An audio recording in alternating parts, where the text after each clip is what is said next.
J'ai bien écouté ce qui a été dit par notre ami Christian et Serge, qui me paraît très important. Grosso modo, je suis complètement d'accord avec ce qui avait été dit, mais je crois que le point le plus essentiel, qui est d'ailleurs lié à une des dernières questions posées, c'est que la vraie lutte contre le changement climatique passe par l'invention d'une croissance verte durable.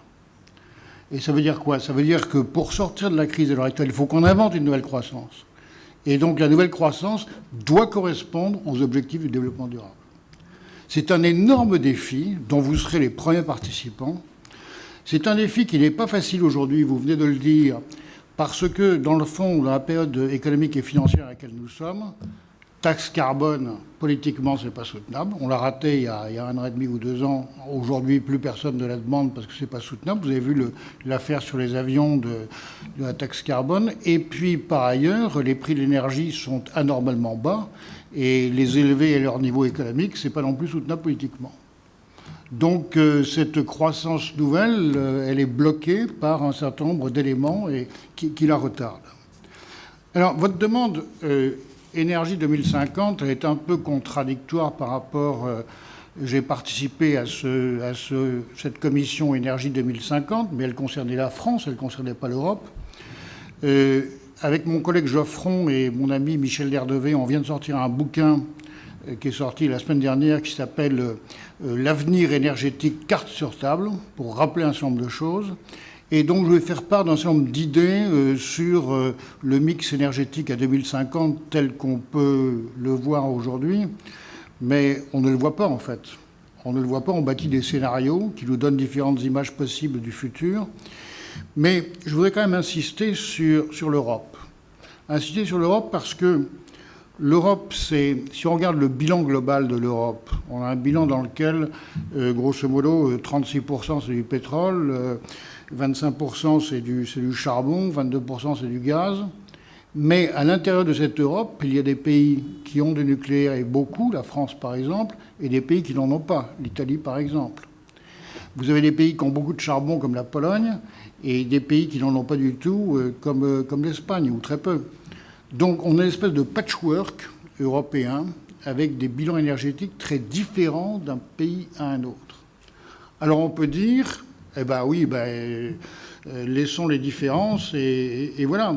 Ce que je crois fondamentalement, c'est que ces différences sont en fait une force pour l'Europe.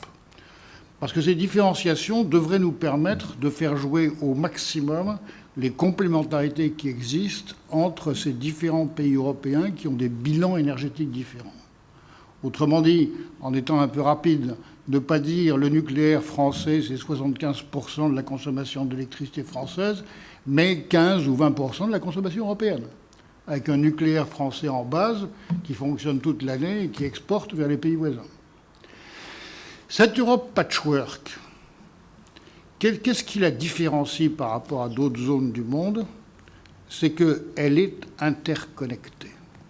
Elle est interconnectée en électricité et elle est interconnectée en gaz. Elle est interconnectée en électricité par un réseau basse tension 220 volts 50 Hz. Elle est interconnectée avec des gaz de différentes provenances. Et ça, c'est une force fantastique parce que ces interconnexions permettent justement de faire jouer au maximum, plus que maintenant, les complémentarités. Donc, cette Europe, on n'a pas de politique énergétique européenne. Mais ce que je dis souvent, c'est qu'on a une vision énergétique commune du futur. Ce sont les 3-20 pour 2020. Peut-être qu'on ne les attendra pas, mais disons que c'est une vision responsable d'un futur soutenable que partagent 27 pays avec ces éléments fondamentaux, diminution des gaz à effet de serre, efficacité énergétique et développement des renouvelables. Donc, nous avons là des atouts formidables, et que le paquet énergie-climat avec ces 3-20 a déclenché ce que j'appelle souvent une nouvelle dynamique institutionnelle en Europe, avec le jeu très important des gestionnaires de réseaux, aussi bien de réseaux d'électricité que de réseaux de transport de gaz.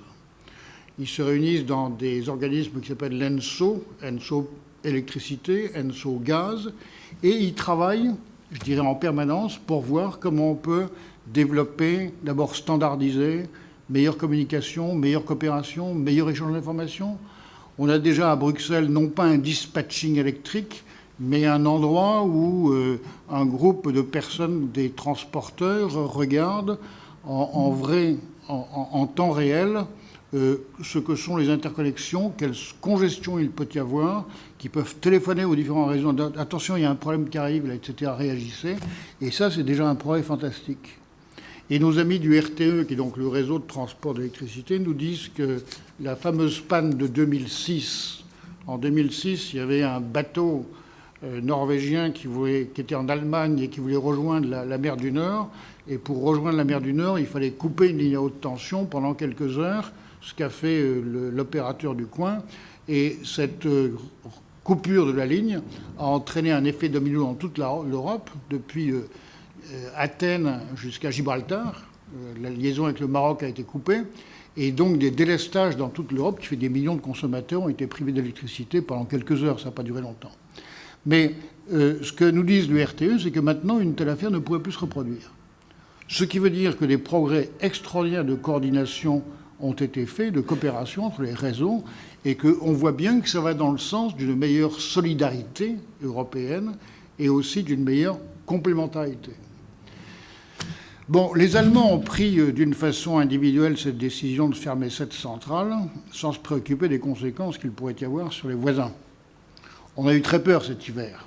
Il se trouve que les froids n'ont pas duré très longtemps et qu'on a pu compenser ce que l'on ne produisait pas en important, mais la situation était quand même très tendue. Et est-ce que ça va parvenir un jour? C'est possible. Les Allemands, ils vont faire quoi? Ils vont évidemment développer très fort l'éolien, et ce que disait tout à l'heure Christian, c'est construire une industrie des énergies d'avenir, des systèmes énergétiques de demain. Pour cela, il va falloir évidemment construire ou surdimensionner les réseaux actuels. Et on pense beaucoup à l'installation d'un supergrid en mer du Nord, un supergrid qui pourrait réunir plusieurs centaines d'éoliennes dont il pourrait collecter la production qui serait dirigée en fonction du temps, de la température, etc., vers la Scandinavie, vers l'Allemagne, vers le Danemark ou autre, ou vers l'Angleterre. Et donc on a bien là, si vous voulez, une espèce d'extraordinaire opportunité, quand le vent souffle en mer du Nord, que cette électricité éolienne puisse irriguer non seulement les zones côtières, mais une grande partie du territoire européen. Et là-dessus, si vous voulez, ça montre qu'il y a beaucoup d'opportunités à explorer pour construire les systèmes énergétiques de demain.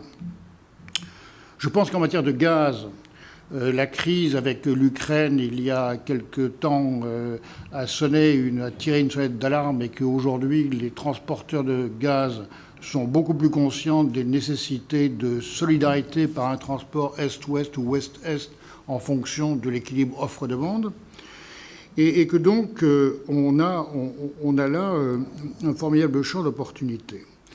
Alors, ces différents pays européens, et je voudrais peut-être venir sur le cas de la France, quand on mène des politiques énergétiques, bien sûr, on est pris dans cette vision européenne, ce qui me paraît une très bonne chose, et puis on a des priorités nationales, pas de nucléaire, du nucléaire, etc.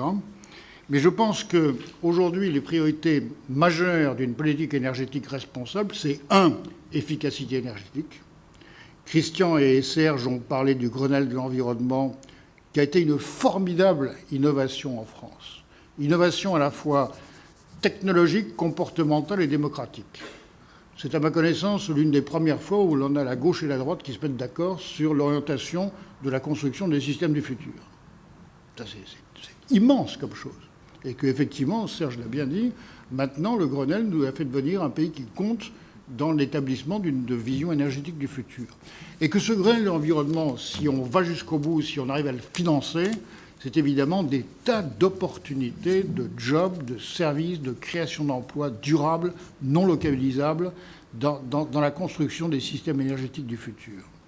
Donc, efficacité. Et dans l'efficacité, il y a évidemment, et on en a parlé en cours, la demand side management, c'est le management de la demande, sachant qu'on a toujours des problèmes de pic. En France, on est particulièrement fragile, et quand vous avez un pic de demande, il y a 2 solutions. La solution traditionnelle utilisée par EDF historiquement, c'est d'appeler une centrale en plus, Il y a une autre solution qui est de baisser la demande pour essayer de limiter la pointe et donc de limiter à la fois les importations et les émissions de gaz à effet de serre. Et qu'en tant qu'économiste, j'aurais tendance à dire qu'un effacement de la demande de pointe devrait non seulement être payé à son coût d'opportunité, mais recevoir une prime dans la mesure où elle entraîne automatiquement des diminutions d'émissions de gaz à effet de serre. Si on avait un prix du carbone, ça pourrait être internalisé.